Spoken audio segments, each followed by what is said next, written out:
Peygamberimiz sallallahu aleyhi ve sellem uşul dualardı taң attırganda жана кеч киргенде ушул дуаларды кылууну эч качан таштабайт эле. Пайгамбарыбыз дайыма ушул дуаларды эртең менен жана кечинде окуп турат эле дейт. Таң аттырганда, кеч кирип атканда, багымдаттан кийин, шамдан кийин пайгамбарыбыз дайыма ушул дуаларды окуйт эле дейт. Ал дуалар кайсыл? Аллахумма инни ас'алукал афията фид дуnya вал ахира. О Аллахым, мен сенден дүйнө жана акыреттин амандыгын сураймын. Allahümme inni es'alukal afwa vel afiyata fi dini. O Allah'ım, men senden afu, keçirimingdi, jana tınçlıktı dinimde, düynömdö, üybülömdö, jana baylığımda surayman. Dep Peygamber sallallahu aleyhi ve sellem daima dua kılç eken.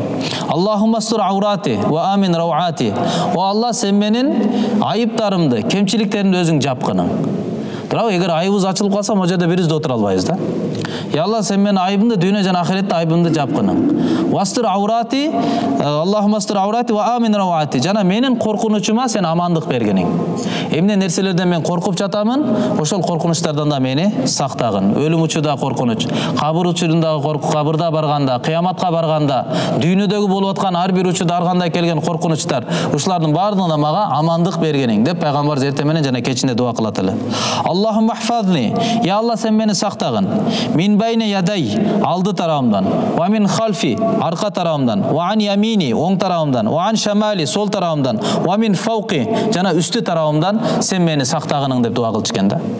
Şeytan aleyhillana uşunday kelip tur azgıramın dep ubada bergen Allah Taala.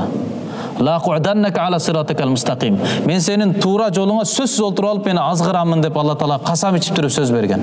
Анын оң тарабынан келем, сол тарабынан келем, алдынан келем, артынан келем деп сөз берген да. Эмне үчүн үстүнөн келбейт? Себеби үстүнөн келе албайт. Пендеге Алла Тааланын рахматы, мээрими түшүп турат. Астынан эмне үчүн келбейт? Астынан келишке шайтандын текебердиги жол бербейт. Ушундай текеберленген, менменсинген махлук ал астынан келип адамды азгырбайт да. Алдына тили да барбайт. Астынан азгырам дегенгечи, алдынан, аркасынан, оң сол тарабынан келип адам баласын азгырамын деген да. Оң тарап дегени жакшы иштер аркылуу адамды азгырат, сол тарап дегени күнөө иштер аркылуу азгырат, алдынан дегени ар кандай келечектер туурасында кембагал болуп калсаң, тигинде болуп кетсең, түрдүү келечектин ою менен азгырат, арка тарабы дегенде охо деп өкүндүрүп, же болбосо бирөөнүн жамандыгын жүрөккө сактаттырып, кылган жакшылыктарын унуттуруп, болуп өтүп кеткен нерселерди арттагы нерселер аркылуу адамды азгыра баштайт. Ушинтип азгырам деген Пайгамбар алейхиссалам ошон үчүн айтып атат: "Я Алла, ушу тараптарда мени сен сактагының" деп Пайгамбар эртең менен жана кечинде дуа кылат эле дейт. "Ва аузу би азаматика", жана сенин азаматтуулугуң менен мен суранам, "Ан уктала мин тахти", астыман жутулуп кетүүдөн, жерге жутулуп кетүүдөн мен сенден, "Я Алла, пана тилеймин" деп Пайгамбарыбыз саллаллаху алейхи ва саллям ушул дуаны эртең менен жана кечинде дайыма окуйт болчу дейт.